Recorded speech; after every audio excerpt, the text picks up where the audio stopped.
Welcome to Harshada lifestyle vlog. तुम्हाला daily routine share करते. सकाळी चहा वगैरे घेतला आणि त्यानंतर फ्रीजमध्ये ही अखंड मिरची होती, करायला घेतली. आमच्याकडे सगळ्यांनाच फार आवडते आणि 5च मिरच्या होत्या. मग काय 3 माणसांपुरत्या पुरली मला ती भाजी. त्यानंतर मी कापूर मशीन ऑन केली. म्हटलं बघूया जरा ट्रायल घेऊन. कापूर वगैरे ठेवला. सगळ्या घरभर एकदम छान सुगंध पसरला होता. रविवारी एक घरातलं लग्न आहे. कोणाचं आहे, लग्न कसं झालं, ह्या सगळ्या गोष्टी मी तुमच्याबरोबर शेअर करणार आहे. त्यासाठी तुम्ही मला फॉलो करा आणि माझ्या यूट्यूब चॅनलला नक्की सबस्क्राईब करा. आम्ही घरून प्लॅन करून गेलतो माझ्या साडीला मॅचिंग कुर्ता घ्यायचा, पण बरेच दुकानं फिरलो, आम्हाला काही कुर्ता आवडलाच नाही. मग कुर्त्याचा प्लॅन आम्ही कॅन्सल केला आणि नंतर ठरवलं दुसरं काहीतरी घेऊया.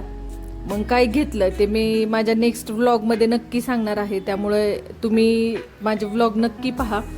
त्यानंतर तिथूनच सगळं अल्टर वगैरे करून आलो आणि ते सगळं करून झाल्यानंतर पाऊस थांबत नव्हता, त्यामुळे आम्ही जरा वेळ थांबलो आणि माझ्या मोबाईलचं स्क्रीन गार्ड देखील फुटलं होतं, ते देखील टाकलं. एकदा बाहेर गेलं की सगळी बाहेरचीच कामं आवरून यायची. आणि दुपारी घरी आल्यानंतर उद्याच्या भाजीची तयारी देखील करत बसले.